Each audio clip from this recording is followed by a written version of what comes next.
Welcome to Following the Leftovers, the officially unofficial podcast for The Leftovers on HBO. I'm the lucky leader. And I'm Drunken Desperado. What? Why did I say what I just said? I will never reveal the secret of the Wu-Tang Clan. No?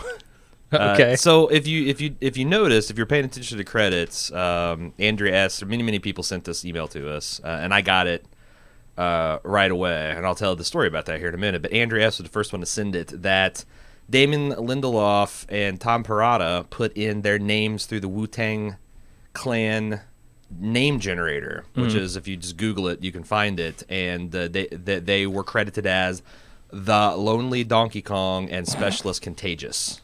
All right, I like the second one better. Yeah. The Lonely Donkey Kong is not great. Interestingly enough, because I imagine a lot of people will do this, I looked up a couple of the names, like Kevin Garvey, Unlucky Dreamer, Nora Durst, Tough Bandit.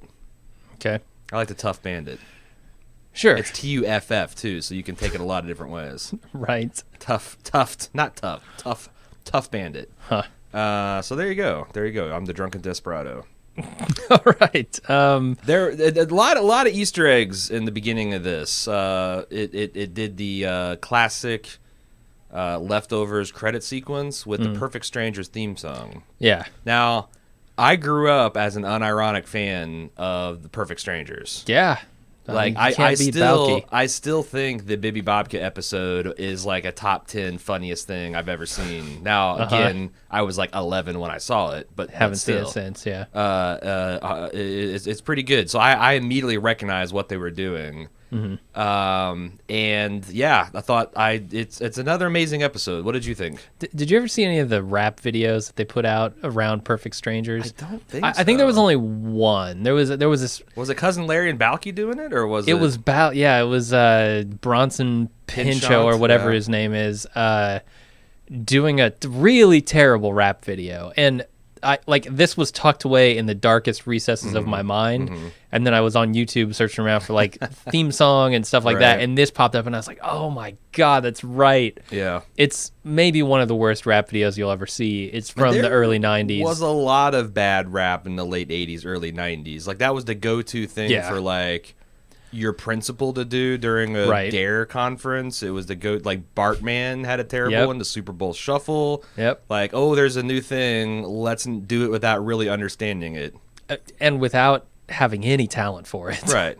Yeah. I mean, the guy... My name is Aaron Hubbard, and I'm here to say... Oh, it's worse I like eating apple pie every day. Because he's trying to do the accent. Yeah. At the same time, he's God. being Balky, and the whole thing is Balky B. It's terrible. Look it up, Balky B rap, if you want to. And we should have seen this coming, because the episode. I mean, this is a joke, inside joke of the Leftovers that's run through it. In the first season, it was revealed that the entire cast of Perfect Strangers, in like one of the background things, one of the odd little statistical happenings, the entire primary cast of Perfect Strangers departed. Yeah. Then in second season, it was revealed that Mark Linn-Baker had actually been hiding out in Mexico because he couldn't deal with the strain of being the only principal cast member that wasn't. Yeah. Here, this episode is "Don't Be Ridiculous," which is Balky's catchphrase. Yep. That's like, Urkel's "Did I Do That?" And it features a cameo, not even a cameo, a guest starring. A pretty powerful performance by Mark Linn-Baker. Like, I was impressed. And I listened to a really great interview with Damon Lindelof with Andy and Chris over at the Watch podcast on the Ringer Network. And Mark Linn-Baker is a really impressive guy. He does have 2 Yale degrees. Okay. And he said, as when we considered doing this, we went on to Wikipedia. We said we did a deep dive into Mark's history, and by that I mean, of course, we went to Wikipedia. Right. And like everything just was gold. Like, oh my god. Like, we kind of wanted this to be an intellectual appeal, because we knew that if you just any old schmo goes to Nora Durst. Yeah. He's going to be shot down, and it's like a fit hand in glove. It's like this weird inside joke that they did on a lark just keeps paying off. And it makes perfect sense that it would happen, that he would come back during a Nora episode, because Nora is essentially him, right? Right. In that she lost the people closest to... I'm going to say that Mark Linn-Baker was closest to the cast of Perfect Strangers. Sure. That's all he had in the world. And they were taken from him, right? In this departure. Same thing happened to Nora. Exactly. Like when he says... 4 out, like 1 out of 4, what are the odds? And she has done the calculation because she's in that exact situation. Right. It makes perfect sense. We should have seen it coming. Yeah. It's great, but just it's like just everything is. They just have all these fundamentally silly concepts, like Mark Linn-Baker coming and pitching this to Nora, that Nora would cover up her kids. That Nora would have a Wu-Tang Clan tattoo, and how she would get it, and that she would do trampoline therapy with Erica. And I'm thinking if we just got a random email that asserted this last week, we'd be like, this, oh, fuck off. Right. Fuck off. But they do it, and they do it in the style that they do it, and it's solid gold. Yeah, so we are on the mailing list for HBO. Yes. And we saw a couple of images from this before. Like late Friday. Right, before the episode aired. And you were looking at them, and you're like, is that a Wu-Tang symbol? Yeah, I saw Nora with this. I said, oh, she's got her cast off. I'm like, is that? And here's the thing. Like, you can back me up on this. Like 4 or 5 weeks ago, I said on lunch, because we talk, one of our, this is a little stealth ad for Club Bald Move, but we do this thing on Fridays where it's lunch with Jim and Aaron. We just talk about random bullshit, and we take Q&A from the audience, whatnot. Yep. And I mentioned that, like, one of my little cultural black holes is I'd never heard the Wu-Tang Clan. Right. And I just okay, well, I've got, Google Play, like, the paid version of that, and they've got the entire catalog, so I'll go ahead, enter the Wu-Tang Clan and listen to it, and it's, of course, fucking amazing. Obviously, like, anytime someone says like a seminal work of anything, if you don't like it, you're probably an asshole. And I try not to be an asshole, and it's amazing. So, like, there again, like, this show continues. I feel like it's fucking made for me. Yeah. Like, I just got into Wu-Tang Clan. Are you kidding me? And then 5 weeks later, Nora Durst shows up with a Wu-Tang Clan tattoo in her arm. Yeah, the most random possible thing for Nora, right? Get out of my head, Damon. Yeah. That's great. So, yeah, of course, now, it's so weird because you deal with these rarefied airs, right, in this television show. And I was trying to think on my way to the studio today that I actually like this better than the last week's episode. And I don't think so, but I don't even know what that means, because like last week it was just such a joy to see this world back and to get reconnected to all the characters, and Nora's one of my favorite characters. What does it mean? Like, if this episode's not as good as last week's, what does it even mean? Right. At this can point, I ask you your opinion? What did you? Yeah, I thought this episode was really good. Again, it's been on a run since really the beginning of season 2. So I hesitate to even compare the episodes to each other at this point. Like, I will compare it to other shows. That's a good point, because you're right. From I'll even go back to like the finale of season 1. Yeah. I don't think this show has had a bad episode or even like an average episode, and that's crazy. It's very rare to say that about any television show. Yeah. So I don't know that it's really fair to compare, like, oh, is the Nora episode better than the Kevin episode or the Matt episode? And they do seem like they're going to that well, though. They're siloing up the characters for the most part, and they're kind of already trying to spin the mythos of this season into it. Like, what is the deal with this pack of women running around? Obviously, the 4 horsewomen trying to find the Kevin, right? The Kevin mentioned in the book of Kevin. I don't know how she got her hands on that. That's got to be that's got to be a flash forward, right? Got to be, yeah. I mean, that book is probably coming with them to Australia, unless my theory about Michael surreptitiously putting out the book of Kevin in some kind of digital format on the internet. Yeah. Throwing it out there on BitTorrent, Amazon $3.99 ebook. Sure. Yeah. That would probably kill your holy book faster than anything, right? Putting it on the Amazon ebook store, the Kindle store. I know, sell for $1. I mean, shit, I sold an improbable amount of copies of my Walking Dead book way back when. Yeah, but I could see going to Amazon for that. But your holy books? Yeah. Your prophetic visions, maybe not. I just wonder, like, with all the weird subgenres of internet, I wonder if there isn't, like, that isn't like a little boomtown. Like, just weird post-apocalyptic literature. There's probably like burgeoning religions on the internet that I just don't know about. Right? You haven't heard the Book of Aaron yet? I have not. No. Or as his prophetic name, Drunken Desperado. Right. Well, I have heard of that guy. For $1.99, you can find out all about him on Amazon. So before we get into Before we start talking about like the details of the episode, I want to talk about the relationships and themes. Okay. Around Kevin and Nora, because I was thinking about this a lot after I watched the episode, because I've observed that I think Kevin and Nora are genuinely in love. Yep.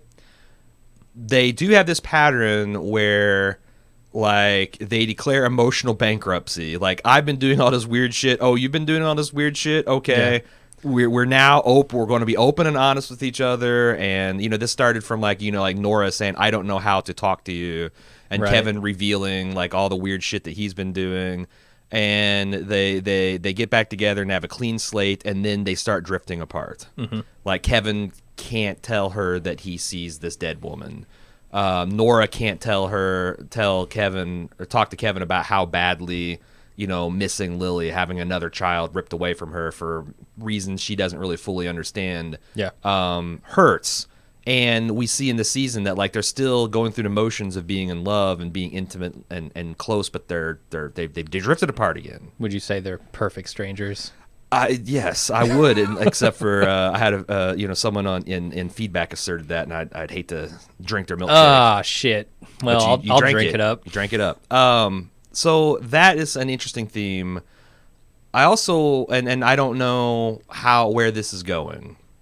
Because in Lindelof's podcast with Chris and Andy, they talked about how the flash forward, or whatever you want to call it, and there's reason to doubt maybe that it's a flash forward after this episode, puts things in a pretty bleak perspective as far as if you're a Kevin and Nora, shipper. Yeah, he's nowhere to be found. The mention of a possible Kevin seems to bring back some maybe bad memories. But it's also interesting because it's hard for me when I look at Tom and Damon, and they've had at the end of every season, they didn't know they're going to get another season. Mm-hmm. So they went in designing a season finale that would work as a series finale. Sure. And every single one has ended on a emotionally positive note.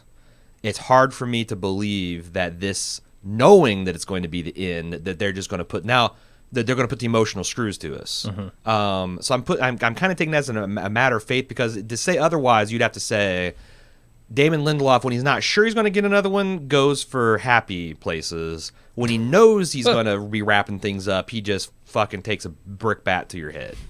Okay. And I know that doesn't make any sense to me. Yeah, I don't know. Maybe it's revenge for everyone saying how bad Lost sucked. I don't know. Right. I don't have the established patterns of Lindelof kind of in my book of tricks here. Yeah. So not sure where he's going to end this thing, but really it's about the journey, right? Right. As much as the show has been about the journey, I think watching the show is also about the journey. The other thing I want to touch on Nora is things in previous seasons that we've heard asserted about her. Okay. We've heard asserted by scientists that she is the human instrument of the demon Azrael. And when was that? That was when she had this phone call where the scientists had talked about how they've been studying and there's something special about her, and they're like kind of similar to Kevin listening to Dean, and he starts talking about dog DNA, and then the soundtrack goes. She was like listening, like with like rapt attention. And he goes, "We believe that you are the human agent of the demon Azrael," and then she's like, "Oh, for fuck's sake!" Right. But it's interesting because like that is that demon Azrael has a tradition in Islam, Judaism, and Christianity, and they all assert different things about him. That one is like he's the angel of death. One is that he is responsible for making sure souls survive the safe transit from earth to heaven. One that he is the one that organizes and sorts prayers incoming into heaven and delivers them to God. That's all interesting. The other thing that was asserted about her is that she has a lens. Do you remember that theory? Not really. There's some people that have some kind of lens effect, and the departure didn't affect them, but there's an unusual statistical concentration of departures around them. Right. All of these, I guess, to say that these are all designed seemingly to make Nora feel like she doesn't have control of her own life, and that some of these things are her fault. Sure. So I just want to just put those out there so we can kind of to look at her behavior going forward, because in this episode, I think what Mark Linn-Baker said to her that really resonated was that he is a very smart person that is tired of being jerked around and he wants control. Yeah. So and she feels that sympathy with him, kind of in the same position that she was or is. First up, so branching off of that, I guess we can start talking about the episode proper. Yeah. Is there anything that's interesting that ties into Nora's, both thematically and maybe in some theory craft with Nora's failure to get electronic things to work for her? Yeah, I was trying to figure that out, and I'm kind of stumped on it. Like, I don't know why, and it's not just her, right? It seems to be tied more to, like, the action she's doing rather than her doing the action, because, like, when she goes into the airport and she can't get the terminal to work, neither can the service agent there, right? So, I'm trying to figure out what the goal of this is. Like, what is it trying to prevent her from doing, or what is it trying to say to her? Right. I mean, it seems to be just a reminder that she is very disappointed in the fact that she is no longer a mother. I mean, that is basically what I'm getting out of it, because she's trying to, first of all, travel, and it says, do you want an infant on your lap? She says, no, I don't have an infant on my lap, and the machine won't let her choose no. She wants to go visit her daughter. She tries to go visit her daughter, the machine says no. She wants to return home to her family, the machine says no. It's almost like these are barriers that she then thrashes. Yeah. Or gets around or subverts. Interestingly, and completely coincidentally, coincidence in the same, like, you know, general supernatural sense of the departure itself. In Fargo, this is, I saw this discussion on Reddit, and people were crying Fargo spoilers, but this literally happens in the first 15 minutes of the first 15 episode. This is a fucking character premise. It's not a goddamn spoiler. But Nora Durst plays a role in the new Fargo, and her first scene in the show is a door sensor failing to recognize her and open for her. Yeah, this has got to be one of the great coincidences of all time. It's pretty good. Like less than 3 days separate. Nora, Carrie Coon. I'm referring to her as her character name. Carrie Durst. Carrie Coon. Can't get a door to open for her, and then she has a series of technological breakdowns. Yeah. But I think that's another thing of, like, the universe trying to put her in a box and tell her what she can't do, and her saying, fuck you to the universe. Yeah, I mean, it can also be like a... So I read a Watching the Leftovers.com article. I think that's HBO's official Leftovers blog. Right, their propaganda arm. Yeah, where they were interviewing Nora, or Carrie Coon, rather. And she was talking about Nora in season 3 and how in season 2 she was much more hopeful than she kind of starts out here in season 3. In season 2, she had just moved to a new place. She had just acquired a new family, essentially. And she was trying to be that person again. She was trying to reclaim the identity that she lost when her family was raptured, departed. And that always... And she was talking about how that always feels like a veneer on Nora. It doesn't feel like she is fully coming to terms with the question of who am I, or like identity questions. And we see that, like, magnified in this episode, right? Everything that she tries to do around family is either thwarted somehow, like supernaturally, or attempted anyway to be thwarted, or it is a reminder of the fact that these people are gone, and now you are left, and you have to do something, with your life. Yeah, you have to be a person. What are you going to do with that? And it's not defined by a third party or another human being. And she's still, like, maniacally gripping on to this. I'm a mother. I'm a family woman. That kind of thing. Whereas maybe she should just take a step back and say, who do I want to be? Who can I be? What? So do you think, I mean, I know what I think, but do you think that it's fundamentally a healthy thing that she laughs in Kevin's face about the suggestion of having a baby? At this moment, yes. I don't think at this moment that that's a good idea for either of them. Because if her arc or what she needs to do is define her own happiness about, around herself, You know, and I do believe that. Like, if you are an unhappy person, getting into a relationship is fraught with peril because if you're not happy with, like, or love yourself, then how in the world can you possibly have a healthy relationship with another person? Right. It happens all the time. People do it, you know, because we make unhealthy decisions all the time. But right now, before recording this podcast, I ate a 1,400 calorie burrito. That's not good. Well, but I do it because I don't know any better. But I thought it was interesting because, like, that's, you know, he handed her on a silver platter, hey, I will make you a mother again. Yeah. With the quote unquote love of your life. And she turns him down. Now, she asserts that she's happy, and he asserts that he's happy too. I think that both of them are lying. But that goes back to this conversation we discussed, you know, that we started early on, that both of these people, they're in a trajectory that's drifting further apart. I guess. I mean, I think they could certainly be happy together. I think that maybe they just have issues outside of the relationship that they're trying to figure out that are making them unhappy. But maybe in this relationship, they are or certainly could be happy. Right, and I haven't, you know, because I don't know if I've told this on the podcast before, but there's something a therapist said to me once about, you know, personal growth and development, that, you know, you wake up and you find yourself in a deep, dark hole.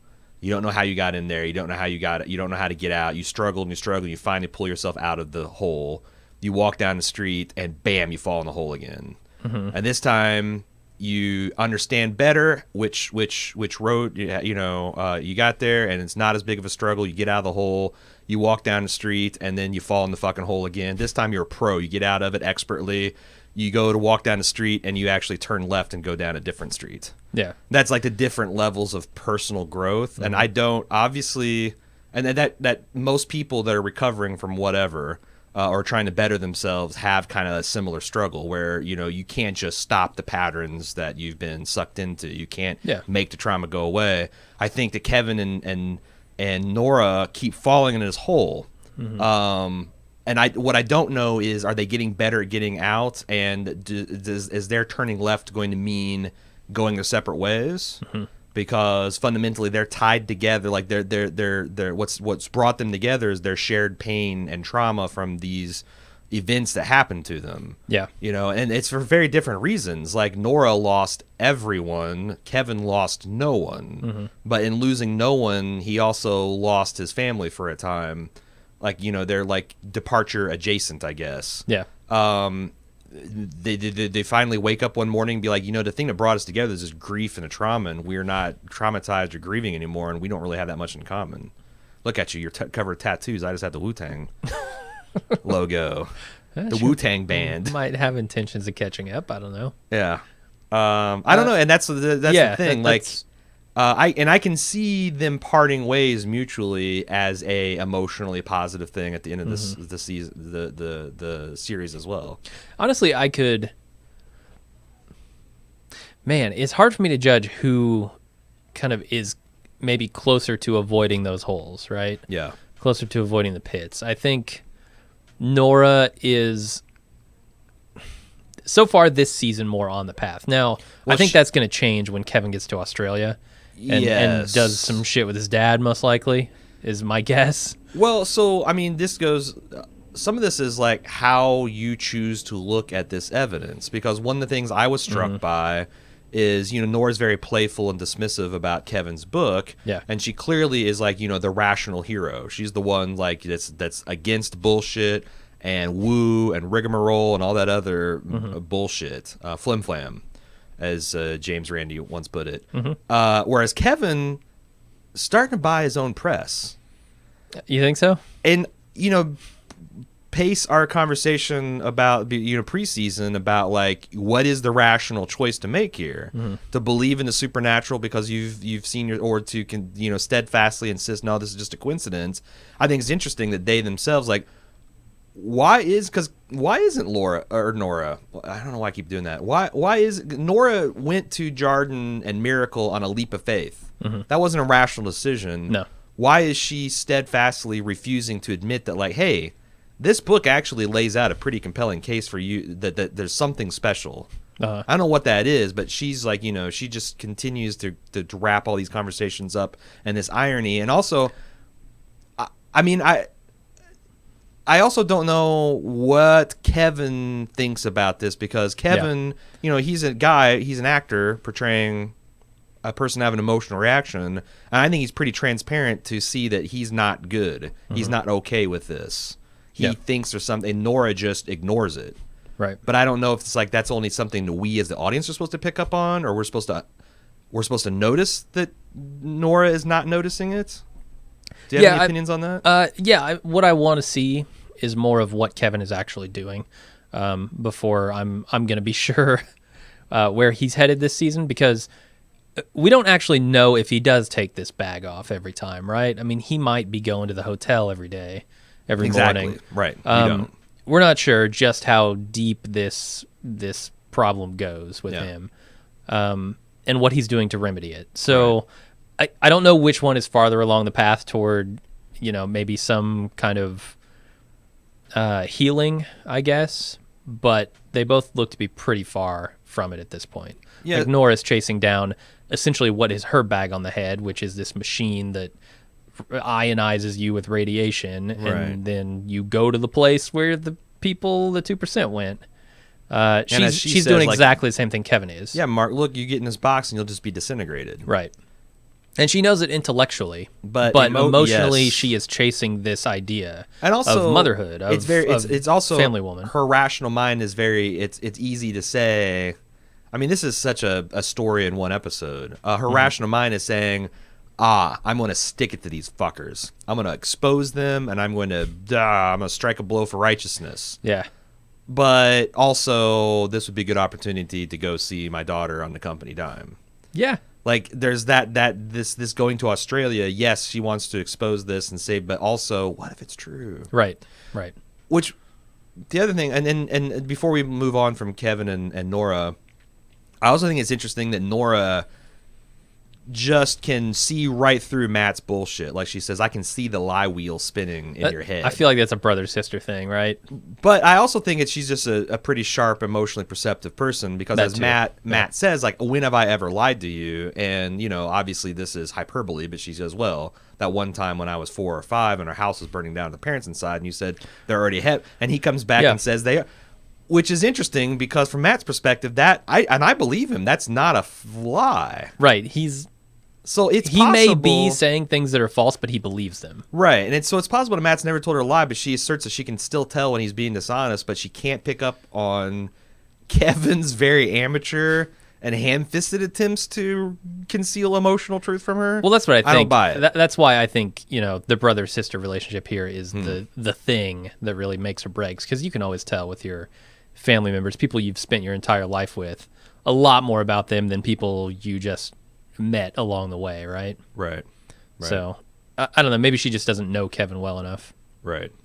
On the other hand, I also think that it's weird, because this is an instance where they both could have come clean with each other, because she caught him doing aberrant behavior, and she could have, I feel like in previous seasons she goes, well, I just broke my own arm to keep you from seeing his tattoo, and told that story to him, and she can't.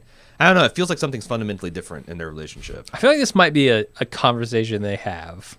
Yeah? It might come out that they either had this conversation off screen, or they're going to, in a future episode, have the conversation, because the natural question here is, what the hell did you get that tattoo for? Right. Not even like that interrogative of a tone, but like just inquisitive, right? No, Kevin's gonna want to know about the tattoo. If Cecily came home with a Wu-Tang tattoo on her forearm, I wouldn't be judging. I'd be like, what? I've never known you to be into the Wu-Tang Clan. Yeah. What does that mean to you? Also, did you get it before or after you took the cast off? Like, right. Yeah. How long have you had this thing? Yeah, you're right. We might, and they're going to be stuck on a plane together for 18 hours or however. He's going to be looking down at her arm. I'm sure it'll come up. It might come up. Yeah. So I mean, there's a lot more to talk about with Nora here. Oh my God, yeah. I really want to know exactly what Tom is getting at when he's talking to her in the car. I have a vague idea, but I'm not sure the analogy that he's using is perfect. What I think he's saying is, look, you are flirting with fucking this kid up. Uh-huh. Like, you've made your bed for good or ill, and now you need to lie on it, because going when she's now able to recognize that you're a stranger and this is a weird thing, if you keep that up, this, like me having revealed that I had a parent that, you know, was beyond my quote unquote real parent, fucked me up for a decade. And led to a lot of self-destructive behavior. Don't do that to Lily. But he specifically mentions, like, I went knocking on a guy's door who wanted nothing to do with me. And that's not the case with Nora. Nora would certainly want something to do with Lily. So but that's why I say it's an imperfect comparison. Oh, I get what you're saying. Because, like, she would welcome Lily with open arms, right? Right, but it's like certain aspects, like ways. Christine is that parent. Yeah. To Nora, and also, so it's like interesting. Like Christine is both Tommy's father, and Lily is Tommy. Also, low blow to rename her. I thought that was like, yeah, that's kind of a fuck you. Yeah. Like, she's got a name. She recognizes her name. But also, I think there's more to this story because Nora told this like heroic story of like, I saw a woman in pain who'd lost her child, and I didn't want to stand, my happiness is standing in her way. I mean, that's one way to look at it. Another way to look at it is this very emotionally unstable, flighty person in a moment of regret for who knows what reasons are coming back and trying to scam this child for God knows what purpose. Like, we don't... and it's also weird that Tommy is kind of like on Christine's side after their experience together. Yeah, somehow they've patched things up over the last 3 years, right? I get it. Like, she was in a cult. She was very young. She got fucked up. She didn't know what to do. And now she's grown up and regretted those decisions she's made. I just don't... And so has Tommy. Tommy was in the same boat, right? And Tommy can like have ultimate sympathy for her because he was like one person removed from the situation even. Right. So I wonder if we're going to get more of that through some kind of flashback or some more, you know, I hope we get Erica some more. Yeah. It was nice to see her.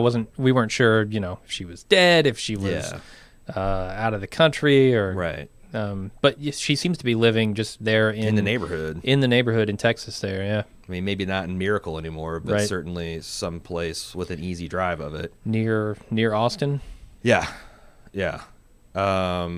So yeah, I thought that whole thing I would like to know more about because it's just weird that Nora's such a fighter. I mean, what she said, because here's the other thing is like we were introduced to her as this person who's this heroically persevering through all this loss. She is a defender of justice and truth in the Department of Sudden Departures. She tells her inspiring story to help other people feel good. But then we know in her personal life, she acts out by, you know, breaking things in public and having people be sympathetic and having a prostitute shoot her in the chest with a handgun. Right. So like this again, like the fact that she's put on this mask of like, oh, I'm the selfless martyr. I wonder what that's hiding. Yeah. It's also interesting that she, or telling, I guess, into what she's thinking when she takes the picture of this dead pillar guy, places it over this, you know, Jesus Christ-like imagery of him out in the square there. I love that painting. Which one? Of the pillar guy man in the robes with the flowing raptured. beard. Yeah. Yeah, no, it's pretty sweet. But she feels like it's... Whoa. I'm developing a chest cold. This is going to be fun. Oh, fuck. She feels like it's sort of falsely co-opting her experience, you know? Like, these people who have not actually lost anyone are trying to get in on, like, her monopoly, right? Her claim to fame. Or not even her claim to fame, because I don't think she likes this fact, but... She hates people that can't cope with what she perceives as less of an emotional load than she does. Right, and it ties in with what Erica said, right? That drives her fucking crazy, to fraudulently get sympathy, to fraudulently be a martyr. Especially as it relates to the departure, because she has had that's holy ground the most significant experience with that. Yes. But it goes right back to what Erica was telling her. Look, the reason I'm not going insane about Evie is because I got closure. Right. I got to bury her. I know what happened to her. You have no idea, Nora. And that's like far worse than just having someone die. Right. Is just having someone disappear and not knowing anything about it. Yeah. how do you score the fight between her and Tommy? Tommy tries to relate, I think gently, like give her guidance for, like, I understand what you're doing, but think of it from Lilith's perspective, think of it from Christine's perspective, think about if this is healthy from you. And he's like, I can just say, like, I just wish that, my mom and dad had never told me about my quote-unquote real father. And she goes, well, I wish you never left me, Lily, for me to find. And he comes back with the fatality. He says, I didn't leave her for you, Nora. I left her for my father. I didn't even know you existed. Yeah. And walked away. And you could tell that, like, really landed home to Nora. Did you think that was exceptionally vicious of Tommy? Was that him trying to straight talk her to help her? Was that... It's tough to tell. I mean, that's a crack in this weird family that I didn't like seeing. Yeah. Just because, like, it feels like, and I just, I selfishly, if I wrote these dramas, everyone would get along and everyone would be happy and support each other, and it'd be super fucking boring. So I'm glad I'm not writing it, but that's kind of what I want, and they're not doing that. I felt like that was maybe, I mean, it's another instance where Tommy is too traumatized to relate. He tried to relate to someone and they threw it back in his face, and he's like, oh yeah, well fuck you. Like if Tommy is trying to achieve an objective, he betrays it by twisting the knife, but he can't help it because he's too close to the thing as well. Right. Yeah. It's almost sad in that way, just that these are two broken people working with their own issues and not helping each other in any way because of it. Right. It's rough. I gotta say though, if you're Kevin and someone's going to walk in on you asphyxiating yourself, Nora's the perfect person for this to happen with, right? 100% perfect. She is the one who you don't have to say a goddamn word. She gets judge it. You. She accepts, and that's, she understands. She's done this exact same thing. And I'm fairly sure early on last season I was exasperated with Kevin because why are you hiding things from this woman? Right. Like, it's one thing, like it's kind of like one thing if you know that she disapproves or she's going to judge you or she's not going to get it. But it seems like that's always that's a sign of a good relationship when you've got a partner that accepts and embraces you for the weird shit, you know? Like it's she's not in love with this idolized version of you. She's in love with the real person, and you're throwing that away by hiding things from her. Yeah, and I think Kevin here is really the person keeping her at arm's length a lot of the time because... Yes, I agree. Although I do feel like from getting Nora's perspective, maybe she's doing a little bit of that to him. Maybe a little, but I really feel like she is willing to open up to some people. Like she opens up to Erica, right? They've clearly formed a bond that is stronger, I'd say, than the one that Kevin and Nora currently have. Okay. And I blame that mostly on Kevin because he's been hiding so much from her. And I feel like he's intentionally hiding things, whereas Nora is conflicted even internally about how she feels, and so she doesn't even know that there are things that she should say to Kevin. Or if she knows that there's something she should say, she doesn't know what it is. Whereas Kevin knows. Kevin could say, I'm seeing Patty. Yeah. I'm putting in my waking life. Yeah. I'm killing myself potentially every morning. Did you think on the second or third time I watched this, there's this throwaway conversation. I think I only noticed it because I had closed captions put on at this point. But as they're taking the elevator lift up to the man's pillar and doing his personal effects collection, they have this conversation about how Kevin needs 3 hampers. Right. I need one for his gym clothes, one for my dry cleaning, and one for this. But I wondered if that was Kevin's way of trying to talk about this, because it seems like this is somehow tied into his need to continue to get I interpret it as somehow this is going to step up his supply of bags to tie around his head. Okay, it's like this is some kind of justification for I'm really meticulous about my laundry, and maybe a cry for help.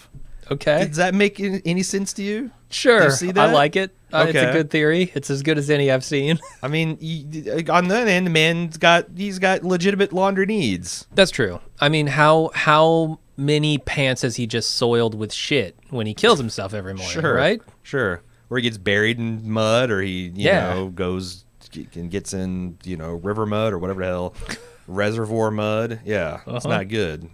Frequently shot covered in blood. That's that stuff. That's dry cleaner work right there. Before we move on from that subject, what do we make of the Pillar Man having essentially a Bible and a picture of a killer whale? I have no idea.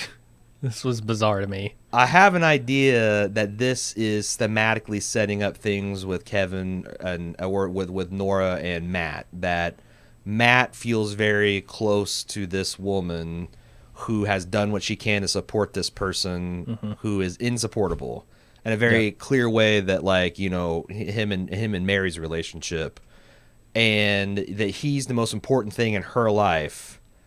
But there's no pictures of her up there. It's just a picture of him and a whale. Like, he never acknowledged or that sacrifice meant anything to him. Yeah. In a similar way to Mary being resentful of Matt, trying to cash in on his years of service to her and using her and her kid as a prop or whatever. I think that's an odd and simplistic reading of the situation, but that's her words. Do you think that we're supposed to deliberately, draw a parallel there to see that, like, ultimately Matt put so much emphasis on this to an off-putting degree, and you got the same situation. You find out that this guy didn't appreciate what his wife was doing at all. Yeah, I mean, certainly that could be. I wonder. I mean, Matt certainly doesn't know that, right? So he would see a lot of sympathy, have a lot of sympathy for this woman. They're also connected with this because you remember in the first season there was a lot of Job imagery with Matt, and last season, this Brett Butler character.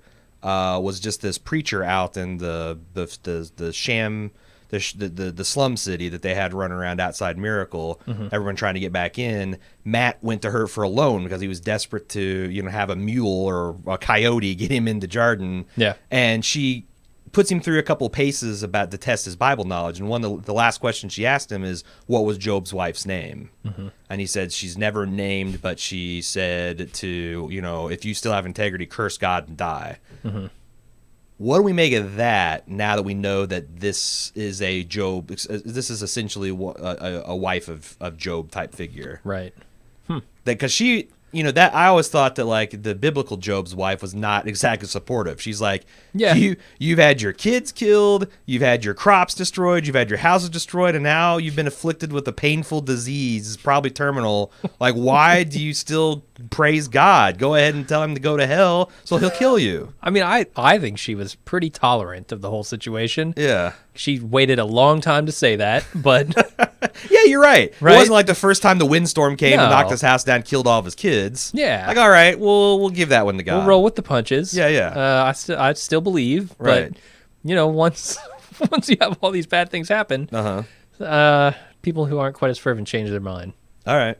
I don't know. It's clear that Matt just identifies with this woman deeply and is trying to help her. I don't know where we're going with that, but we'll see. Shall we do a deep dive on, some of the stuff that came out in the Mark Linn-Baker conversation? Okay. First, thematically, he throws her phone in the toilet and says, relax, it's just hardware. Everything important is up in the cloud. Right. I mean, that is... It's a reference to your body. Yeah. Just being hardware. Yeah, exactly. Exactly. Everything matters is up in the clouds. He talks a mess about radiation, and I don't think the science of this is important, except for... The acronym for the low amplitude Denzinger radiation is ladder, and if we're thinking of biblical references, there's the vision that Jacob had of a ladder going up to heaven and angels coming up and angels going down. Jacob's ladder. Everyone's heard of that. Do you think that is... Am I reading too much into that, or is that an intentional, like a bridge? Like, this is literally a bridge to another realm, to a heavenly realm. No, I'm going to say, I don't care about your opinion. Yeah. Ladder, that's what they're trying to. Yeah. And I'm going to say official prediction. The guy running this is going to be named Jacob. Really? Yeah. Okay, that's kind of on the nose. Maybe Jacob. Maybe he'll be Jewish. I don't know. Sure. So the other thing I think is interesting, if you take, does Nora look old in that flash forward, or does she look like a woman who's been blasted with some crazy radiation that went wrong?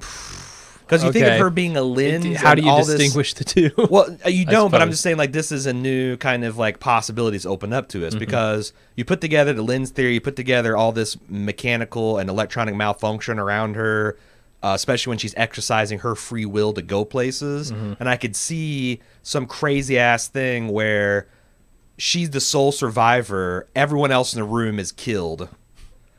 And her response to that is also... The other thing that made me think about is, like, there's this another biblical story where Moses asked to see God. And God says, I can't show myself to you because you would literally be blasted apart like fucking Indiana Jones and the Raiders of the Lost Ark style. Like, you'd be blown apart. I can show you a portion of my glory. So, like, so he whips it out. So, like, Moses hid in the cave and God's glory passes in front of the cave. And it fucking irradiates Moses. He comes down from this experience. His hair is now white. His face is shining and like described as maybe like it's like burnt and healed over, or also a literal interpretation is it's literally shining like the Sylvanian man. But it's kind of like, if you read the description, it kind of matches what Nora looks like in that flash forward. Yeah. I wonder if that is yet another piece of biblical imagery that's going to be like, this is going to be a haywire microwave experience, that she's going to be the sole survivor, and she's like, you know what? Fuck all this. I'm going to go deliver pigeons to nuns in Australia. Yeah. No, I mean, this could be part of her new identity, right? That she is desperately seeking. Well, plus, you know, Nora's got this mythology building up around her. She's the fucking demon Azrael. She's a Linn. She's all this stuff, but she's just overshadowed by Kevin.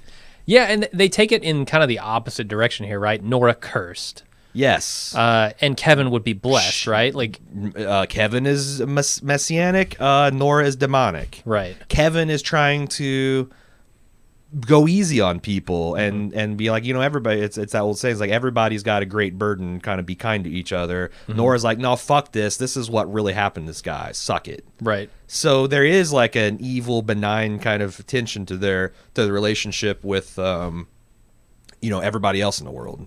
Yeah, and I wonder if they're gonna push them intentionally in those opposite directions, and to what end. Like, could we see essentially what amounts to a battle between the two? Yeah. You know, over like the fate of the world, or some perceived fate of the world. Sure. When Kevin gets anointed with the Holy Spirit and Nora takes on the mantle of Azrael, there'll be this like Highlander-like battle. What I kind of mean with is electricity sparkling between the two. Probably more mundane than that. It's essentially the season finale of Legion. Yeah, basically. No, it'll probably be more mundane. Like, Kevin wants to go do this thing with his dad in Australia, and he believes that it'll save the world. Yeah. Nora, in her rational thinking, says you're fucking insane, and is trying to prevent him from doing it. Right. I can see something like that playing out. It is funny that Kevin's not the one going to Australia. Yeah. It's Nora, but he's, you know, obviously he knows his dad is there and living off the grid. It's kind of like, he didn't want to go to St. Louis. the same way that she used St. Louis as a pretext. A pretty flimsy one, because St. Louis is not all that close to Kentucky.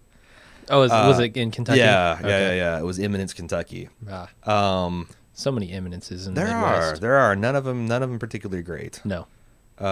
It's funny because like all these like in the flyover country, you take pride in being from a small town because there's always a smaller town you can talk shit about. Right. Like, I grew up in Mooresville. Like, Martinsville talks shit about Mooresville. Mooresville talks shit about Monrovia. Monrovia talks shit about Eminence. I think that's where it starts. Like, if you're in Eminence, you're like, yeah, we're kind of a shithole. There's only it's crazy. I think at some point you get all the way down. It's like, this is the lowest caste of people. And they just, but then you can go to like state pride, right? Which you can go, well, Indiana's bigger than Rhode Island. Yeah, I'm from Eminence, but at least I'm not from fucking Kentucky. Or Michigan, right.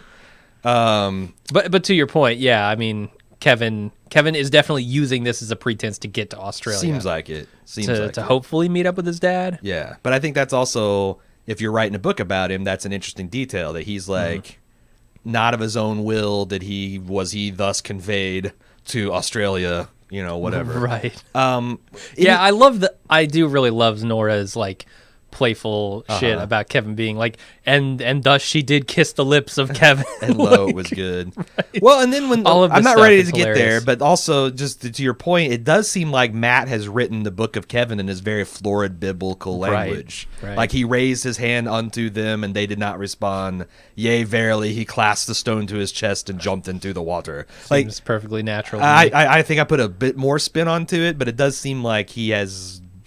he's writing what he knows. Nora circumventing the smoke alarm. Anything there to talk about? No, I mean, she doesn't want to be reminded of this coping mechanism she's using, I guess. Oh, right. I could read into it that way. Yeah. Well, yeah. But or she just doesn't want the hit on her credit card when they find out that she's been smoking. Oh, they're going to know. They'll smell it. They're going to fucking know. As soon as they open the doors, like someone smoked a cigarette in there. Yeah. Like it's 6 months ago, but we smell it. Yeah, no. Because it's in there. I don't know what it is about cigarette smoke that's so fucking pungent, but it goddamn is. Yeah. But I thought that was interesting that she, in an episode loaded with technological measures being circumvented by her through no volition of her own, that she herself disabled a technological measure. Yeah. I don't know what there is there or what's there. Can we talk about Nora and Erica?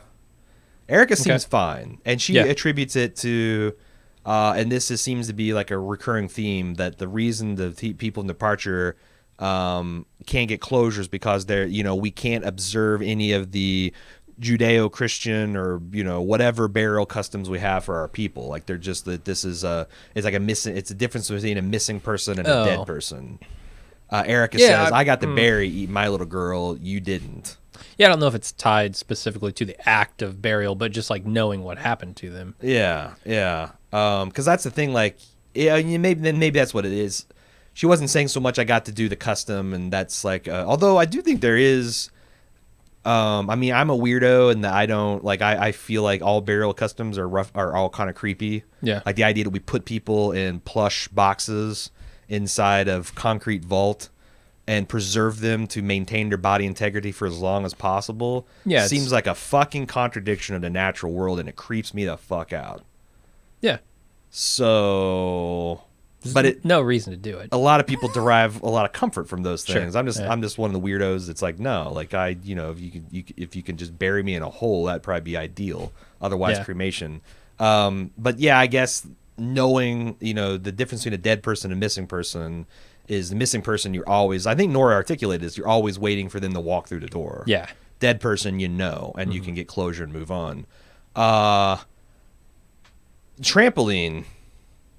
Is there anything it was a great visual and slow motion trampolining to Wu-Tang's Protect Your Neck, also subtitled The Jump Off. Is there anything to talk about there, or is that just a neat, is Nora going to purchase a trampoline? Is trampoline therapy real? Going to get to Australia, purchase a patch of land just for trampolines. No, I don't know. Trampoline therapy, I think, only works because kangaroos and they're bouncing around. They're obviously so happy, and she turns a blind eye to the hidden tragedy of kangaroos on the highway, and decides she's going to build a cult around bouncing. It's the cult of Tigger. No, I think she's just so happy because she's with Erica. Yeah. And Erica seems to be a positive force in her life. And jumping on trampolines is crazy fun. It is fun, yeah. Late last year, my son talked me into taking him to a Sky Zone. Yeah. And at first, I'm like, well, I'll get you a ticket and I'll just watch it, buddy. And 5 minutes, I'm like, no, fuck that. Here's my money. Give me the orange socks. I'm bouncing. And it was a hell of a lot of fun. So, do we have anything else to talk about other than the climax of the episode? No, let's get to that. Okay. We're in Australia.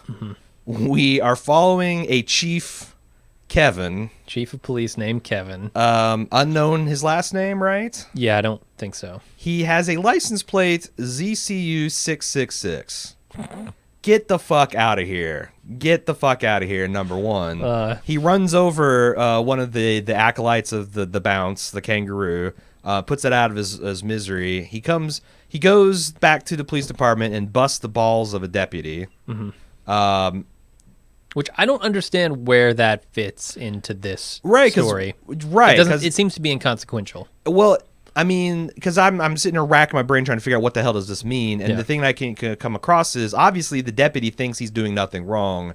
This is maybe something that they do in this small town in Australia. They just like, hey, nothing's going to happen tonight. Fuck off. We're going to fuck off. And it seemed like the chief's overreaction to this is out of character.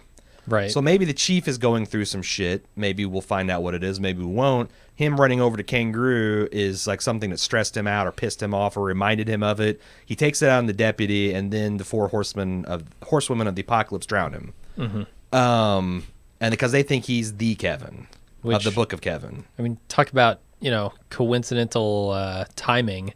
Yeah. We just watched Wicker Man yesterday, which you said one of the worst possible ways to die in your mind is being killed for a cause that you don't believe in or understand by fanatics, and that's exactly what happens here yet again. You're right.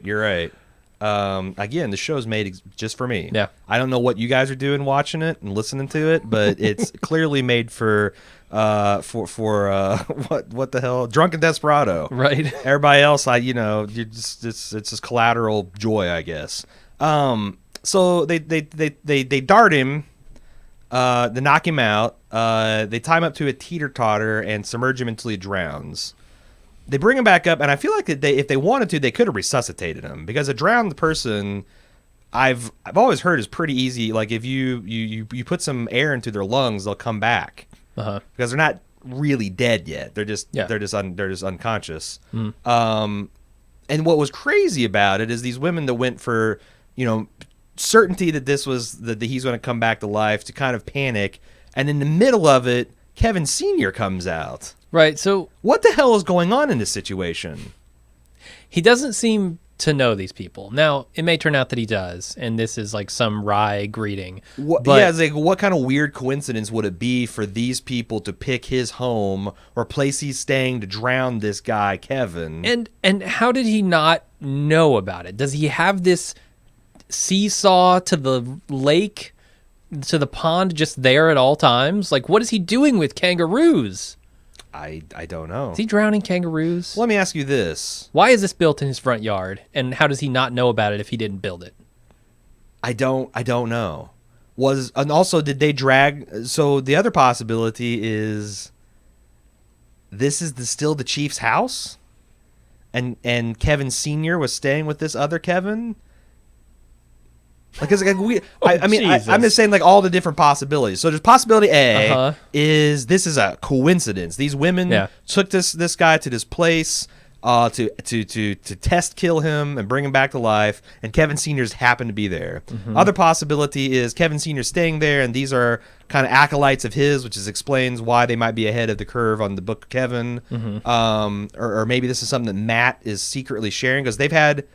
Matt and him have had this kind of clandestine connection, because remember the chief buried the money for him before he went off, and they've had this relationship, and this is all related, and I don't know what he's going to do when he comes out. Or the second opera is that this is at the sheriff's house, and Kevin is there, related to the fact that this is a chief that's Kevin, and he's a chief that's Kevin, and his son's a chief that's Kevin, and the women are just kind of interlopers in it all. Yeah, maybe there's probably other possibilities, but I mean, he might be there with a purpose, and they might not know he's there. So if Kevin is, for some reason, because we've seen in the previews that later on Kevin Sr. is going to be drowning Kevin Jr. in the bathtub, right? Right. Presumably to prevent whatever perceived apocalypse is going to happen on the 14th. Prevent Azrael from absconding with Nora's body, surely. Right. It's the only possibility. Is it possible that Kevin is looking for other Kevins who might also fit the prophecy? I mean, and fulfill the conditions? So we know Kevin Sr. is, by most definitions of the word, crazy. Okay, yeah. And he hears people, and he feels more sane when he gives in to what the voices are telling him to do. Yeah. So I could totally see him finding that there is this chief of police in this obscure small town and being fixated with that. Right. That feeding into his delusion. Especially if there's some kind of negative axis mundi, or like some kind of pole, right, where one side of the earth has it, the other side of the earth has it. I think we did like some GPS scoping, and it wouldn't actually work out. No. But Yeah, maybe he's there for a reason, and maybe they don't know about it yet. There's also that guy from Australia in Perth that survived some kind of earthquake and a collapse of some sort. Right. Roughly at the same time that Kevin survived, the earthquake saved Kevin's life. Uh-huh. I'm sure that will tie back in. The question I have for you, has any time in the last 3 years Kevin called his old man and said, "Hey, Dad, you contacted me through smoke signals in this international assassin hotel." Right. Did that happen? Like, were you aware? Like, because that, to me, that's a burning. If I'm Kevin and I have any curiosity intellectually at all, and maybe he's afraid of the answer, but I'm finding out from my dad. Like, do you remember this happening? Is there any kind of? And if he says no, I don't remember at all, then like you can be like, okay, well, this is just me then. Right. But for them to have that weird connection, I don't know. I thought that was interesting, and the fact that Kevin never followed up on it almost beggars my belief. Is it possible that the reason he's suffocating himself is to communicate with his dad? It's possible. We don't know. Like, most of what he told Nora in this episode is a pack of lies. So why would he tell the truth when he goes, "I always rip it off before it's too late. I don't want to die"? I don't buy it. I don't buy it either. Yeah. I don't think he wants to die like in a permanent but sense. he wants to use his ability in some way. So here's a piece of evidence that is confusing. When Dean the dog man came after Kevin with the gun, I read Kevin as being very afraid of dying. Yeah. If he is killing himself ritually every day, why would he be afraid of that? It's a good question. So that kind of leads a little credence to him. Maybe he wants to die. Maybe he wants that to happen. He wants to explore the hotel. But, the human inborn desire to not self-terminate just overrides it. And he always rips. Like, he's telling her the truth. I always rip it off before it's too late. But in his mind, that's a failure, not him doing things correctly. Like, if he wants to, like, take that ride, he's just too afraid to. Yeah, and maybe that's why his dad has to be the one that drowns him, because that puts that conversation from the trailer into context when he says, "You're going to have to hold me down, because if left to my own devices, I will always chicken out." Now they don't have Patty.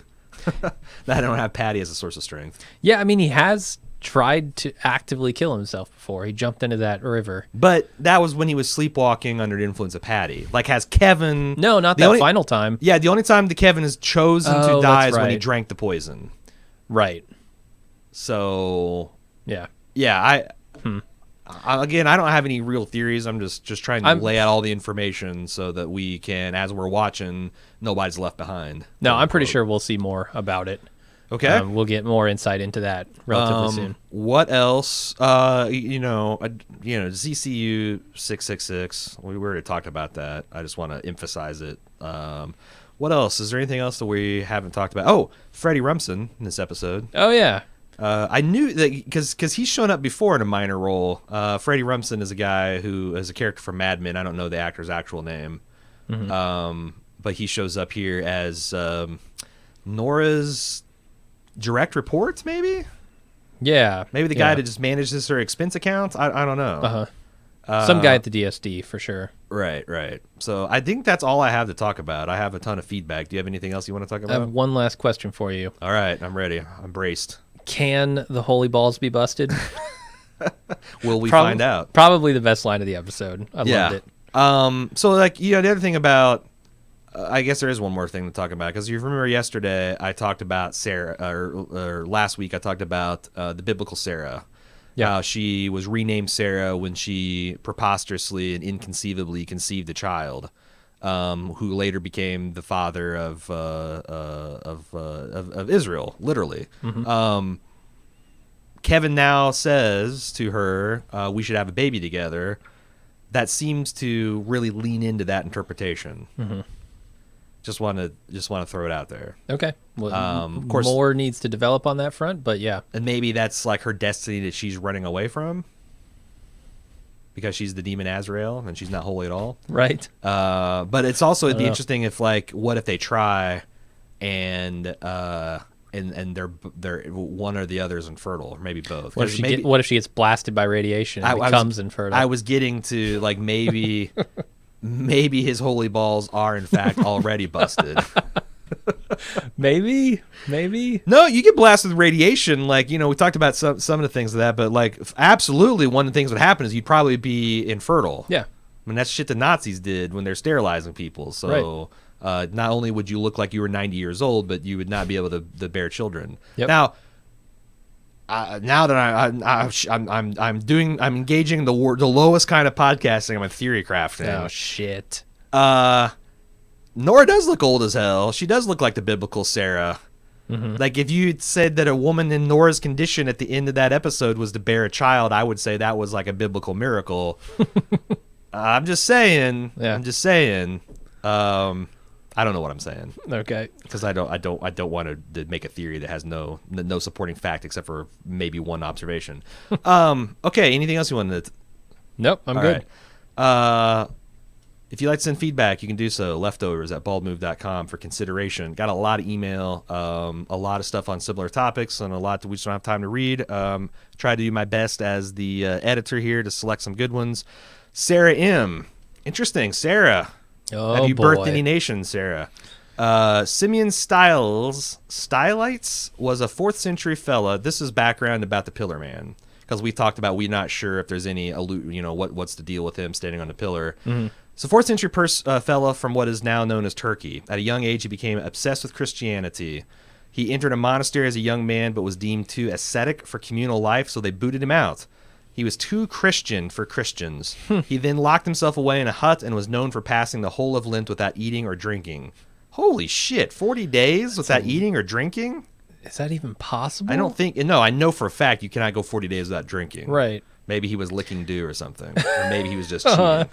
Very humid where he was. Folks started to regard him as miraculous. He then started standing upright as long as his limbs would hold him. Eventually, because pilgrims and followers wanted a piece of him and he just wanted to be closer to God, he climbed atop a pillar that was left over from the ruins of the Roman Empire. He figured if he could not leave the world horizontally, he would vertically separate.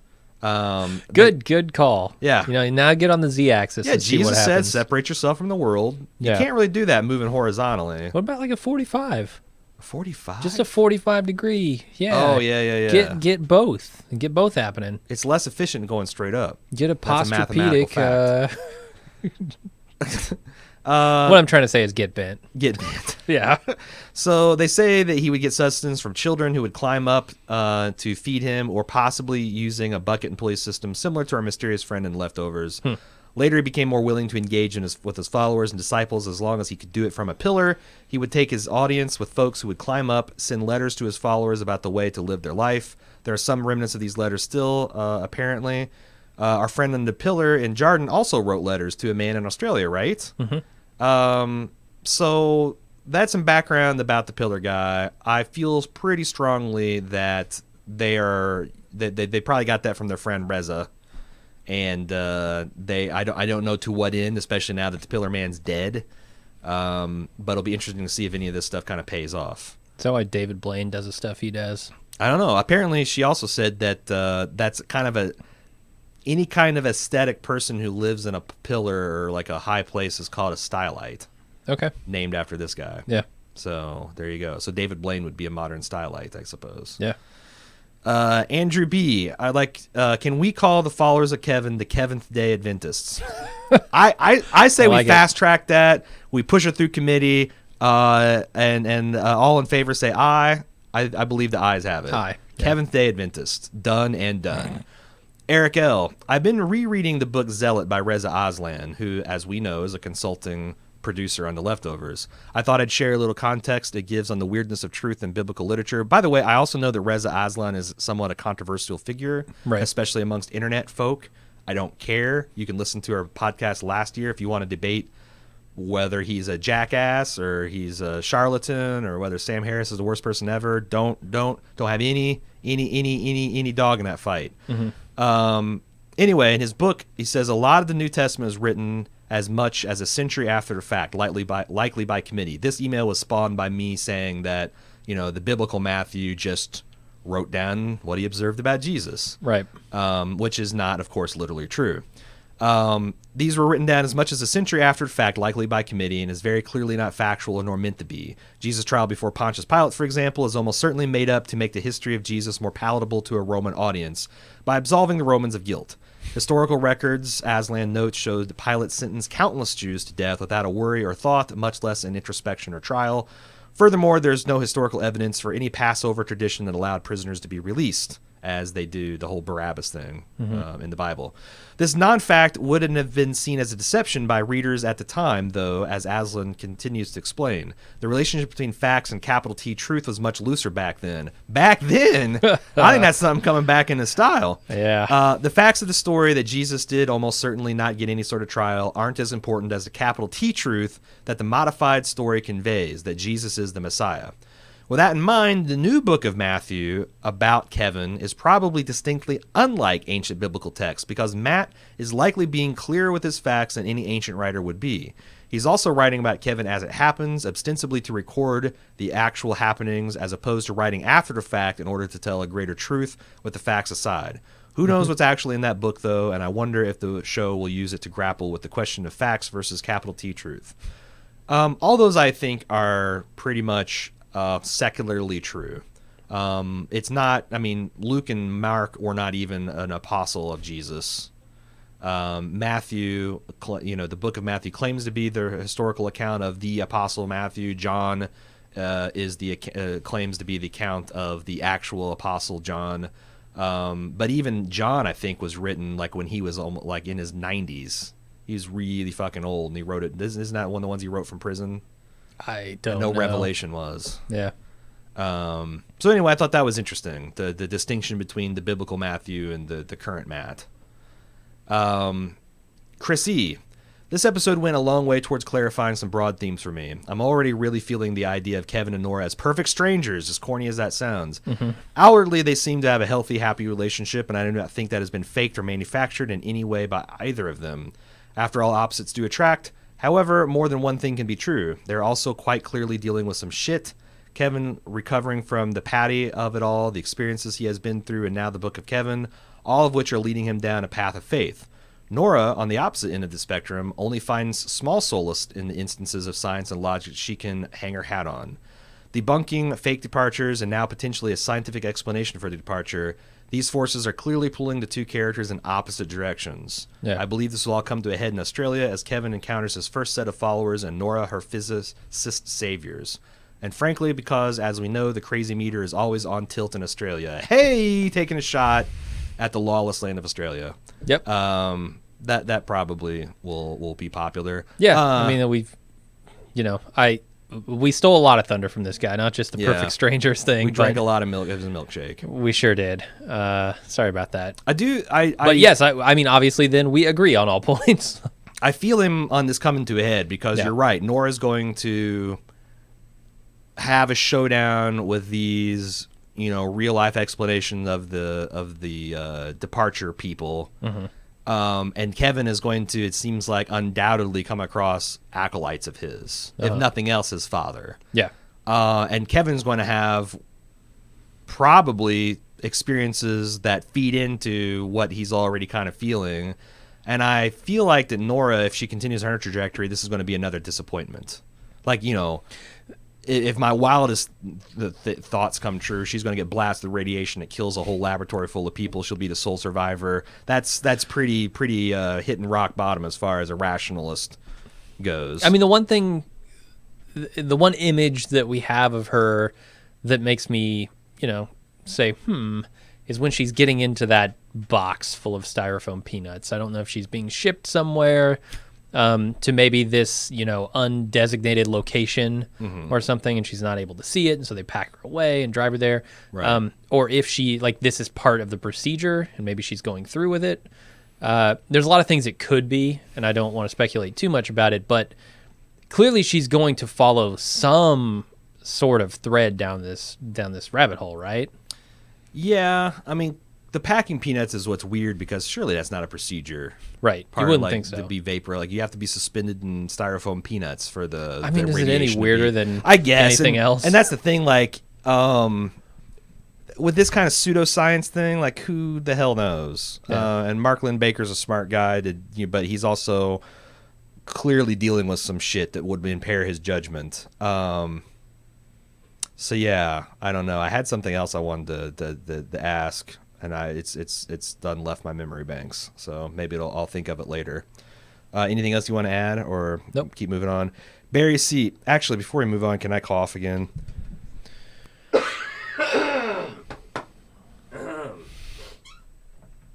Okay. Barry C. After today's episode, can you think of another instance where a celebrity played themselves in a significant role in a major drama and was not just a walk-on role? The only other instance I can think of was Jon Favreau playing himself in The Sopranos and quite a significant role. Neil Patrick Harris in what was it? Was it Dude Who Stole My Car? Was it Harold and Kumar's? Harold and Kumar Go to White Castle. Okay. Yeah. So there's that. That was I think there are a bunch of them. But I mean, I think he's got a point about actual consequence through the plot, because most of those things are stunt casting. It's a joke. You're not really intended to think that they're playing a version of themselves. And Mark Linn-Baker did a lot of press where he did interviews with people. I'm sure, it's kind of fun for him to go and, his career unexpectedly be resurrected in this way. Yeah. But it's funny how he mentioned that it is kind of rare to be asked, because he's not playing himself, right? He's playing a theoretical version of himself if he went through the departure and had this emotional experience with it. And it's funny because he really resisted people like speculation about, like, was this what you would really do? And he's like, it's irrelevant because this is what Damon Lindelof and Tom Perrotta have me doing in this version of this history. So what I think or feel about the matter is, other than being a fan of the work, is kind of irrelevant. Yeah, I mean, Mark Linn-Baker is now a character in The Leftovers. He's not a real person in The Leftovers. Right.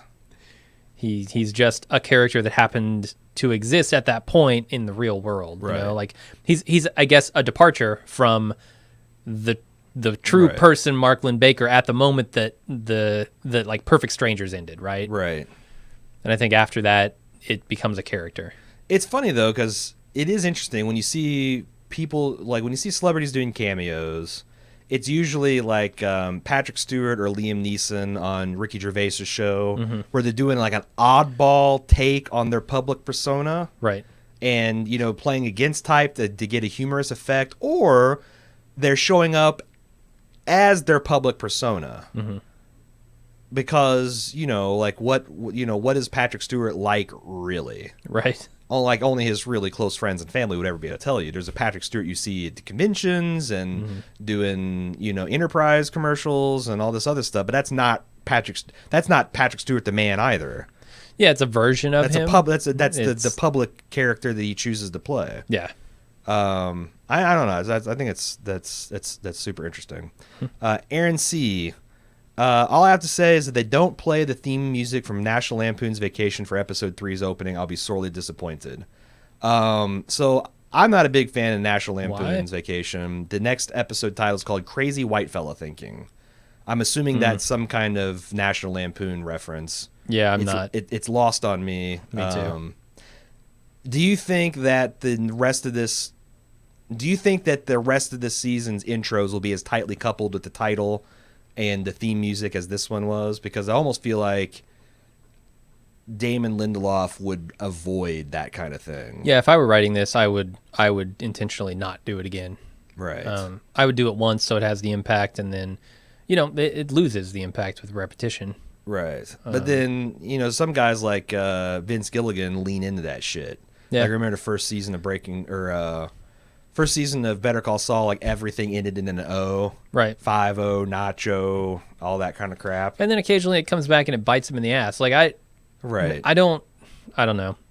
Me personally, my taste would have it being done once and then moving on to something else and keeping it fresh. Because it's no longer a surprise. If you can guess what the theme, if you can uncrack, this particular part of the show. Yeah.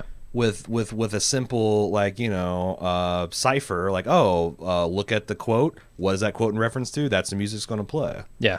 I mean, The Perfect Strangers was just such an interesting fit precisely because of the history that they'd woven throughout the show. Yeah. So I guess they got lucky. And it's not really luck, because if it turns out that Mark Linn-Baker is a moron, he dropped out of high school to pursue acting, and he currently believes in, I don't know, he's a Branch Davidian or something, and he would be a terrible person to be someone that carries a message to Nora Durst. They could just not do that, right? So it's like, it's only that they're smart in that they chose the right parts of the mythology to bring forward in the show. Yeah. Ben T from UK. Was that a flash forward at the end of the episode with Kevin Garvey Sr.? It's hard to say with the timelines, and Scott Glenn always looks old. Heyo. Yeah. But he'd kick your ass if he heard you talking that shit, Ben. I agree, but you don't want to fuck with Scott Glenn's wiry old man strength.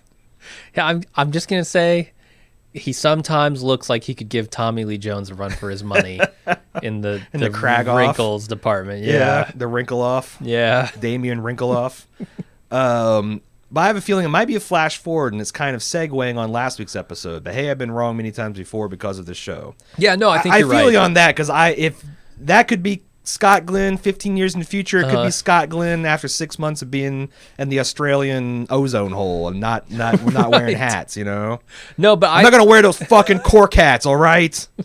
Go fuck yourself if that's what you want. That's what. Kidding me? I'm 180 years old and I still have hair this good. Get out of here. I'm not wearing a hat.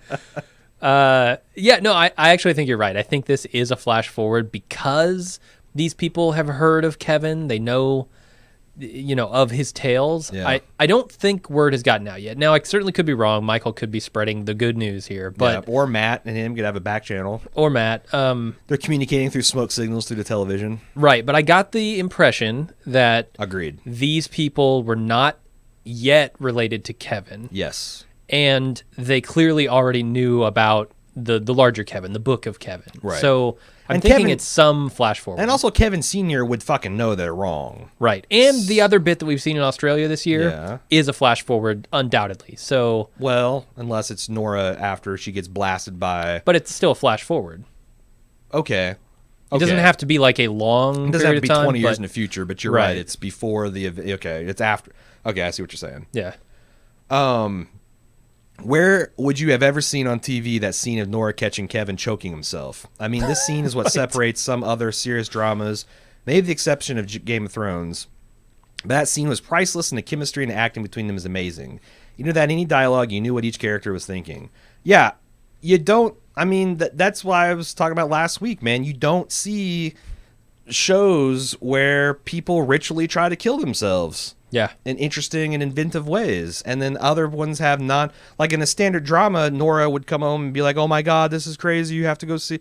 She wouldn't just be like, oh, well, sure. That's what you're doing. Of course. Here's my Wu-Tang tattoo. Yeah. That's why I love it. And it's how they blend those very serious, intense moments with ridiculous moments. Right? Yeah. Like two grown-ass women bouncing on a trampoline to Wu-Tang Clan. Or even in the same moment, they have this ridiculous, this woman who's gotten a tattoo that she doesn't even know the name of. Mm-hmm. A completely ridiculous thing for Nora to do. Mm-hmm. And yet it's so driven by her character and her emotions, and it's so intense. And I don't know how they managed to pull off the silly and the dramatic at the same time. Because, I am very sensitive to tonal clashes. Right. And I don't know why I like the show as much as I do, because it pivots from serious to absurd on just a dime. I mean, this episode's full of it. Mark Linn-Baker, on the face of it, is a ridiculous, silly thing. That's what I'm saying. Like, if I would have told you like a 2-paragraph pitch of this episode, you would tell me that I was... It's actually exactly like when Kevin said, if I told you this man had a picture of himself posing with a killer whale, you would say I'm lying. And then you show it, and she's like, I feel like that's the audience reaction. If I told you that this episode was going to have, Cousin Larry from Perfect Strangers with that, like it would come off something like a bad Mr. Robot experiment. Right. And the creators know. Yeah. The creators know exactly what they're doing with that. Well, and that's the other thing I came across with Lindelof's interview is that they watch a shit ton of television. And in the off season, they're like, oh my God, you can do an Alf episode? You can get away with that? Right. Throw out the script for episode 2. We'll call up Mark Linn-Baker. Like this stuff. Yeah. I'm always thinking about like what's going to keep propelling the golden age of television. I never considered it being a self-perpetuating machine. That all these creative people are seeing what all these other creative people are doing, and it further emboldens them. And even the Leftovers could be a noble failure of an experiment. Maybe that's what it'll go down on because not a lot of people are watching it. But what is it going to inspire? I just what is all this great television feeds into itself. If I were inclined to be a writer right now and I'm watching what's on TV, Leftovers would be a huge inspiration for me. Oh yeah. I'm not that person, but that person is out there. Sure. Yeah. And they're being informed by the Leftovers right now. Right. I forget what they said. I can't. There's this, I think, a quote from a Rolling Stone about like hardly anyone listened to this particular band, but everyone that did formed a band in response to it, and then like that's like made Led Zeppelin and Cream and like all that. I'm fucking it all up, but like I do like only like 1 million people are watching The Leftovers, but every one of these people are going to start and make a television show in 2018. Yeah, and I'll blow my brains out because there's just too much. But anyway, Dan from Manchester loved the latest episode, but want to discuss a line from last week. After deputizing the Gary Busey boys, Kevin says to Tommy, "See what happens when you make people feel important?" I think that line will sum up Kevin's trajectory this season. We know from the flashback episodes in season 1 that Kevin has been searching for a greater purpose his entire life, and he gets told by Kevin Sr. that man has no greater purpose. After dying 3 times and coming back and being told by people that you're special, somebody searching for a purpose could easily start to believe it, especially in a post-departure world. We even see in episode 2 how he clearly has a different view of the book than Nora, and that perhaps he's starting to believe it. I buy that. Yeah, that this is like in Leftovers fashion, we're going to come to understand that none of this is supernatural. This is just what happens when you make people feel important. Yeah. And going back to my skeptic Aaron hat, the universe can do that through no fault of its own. Yeah. The universe can make you feel like you're more important than you are just from happenstance and random chance. Like there's a guy, I think he's a park ranger, who's been struck by lightning 7 times. Oh, God. And he actually, I saw an interview with him where he's got like a collection of his ranger hats with the tops like blown off. And like, I think what is like, this man doing at night? Like this guy was born 400 years ago. He might be worshipped as a god. Yeah. Yeah, he probably would be. Or like honestly, if he had the slightest of screws loose, he might himself buy into that and form a cult. Like that's the difference between, a guy, this park ranger gets struck by 7 lightnings, like, no big deal, and like fucking David Koresh, or any other person that builds the cult around themselves. It's you see that in business, you see that in all arenas of life. Yeah, people tell you that you are a certain thing, and you become that thing. Yeah, like if his timing was off 6 months either way, Steve Jobs could just be some skinny nerd screaming at dudes in a garage. Yeah. And you'd never hear of him. Or on a message board shouting at people, right? Like, your products suck. Right. But mice should only have 1 button. Right. Anyway, that's all we have for feedback. If you'd like to send us more, if you'd like to be considered for feedback on the podcast, you can send it in to leftovers@baldmove.com. We also had a ton of musicians come forward to volunteer music. Something that we need to talk about offline, and kind of I said as I was going through the feedback, I responded to each one and said thanks for your volunteering. We're going to give it a listen and talk about what we're going to do. What do you think? What are we going to do for theme music this week? Oh well, I think Perfect they already Strangers. Know what we've done. Okay, I don't. This is a flash forward in a podcast. Yeah, I'm going to cut all this because it seems like a pointless conversation after they will have heard the intro. But as for the video people, right, the live. I was debating whether or not to do the Perfect Strangers theme or that Wu-Tang Balky B video. Oh, we could do the Bibi Bobka song. Is there a song to go with the Bibi Bobkas? When you're rolling out the dough, just be sure to roll it slow. If you make the bobs too quick, Bibby Bobcas make you sick. Wait, this is set to a popular song? No. Yeah. It is actually. I forget. Like it is set to some kind of popular song, but it's Balky's Bibby Bobka's ditty. You have to sing while you're making it, or the Bibby Bobkas go boom. Balky also in that show does a version of Rick Astley's Never Gonna Give You Up. Balky Rick rolls us? Yeah, Balky rolls people. Son of a bitch. Yeah. So maybe I should do that, but I don't know. We'll figure it out. All right. See you guys later.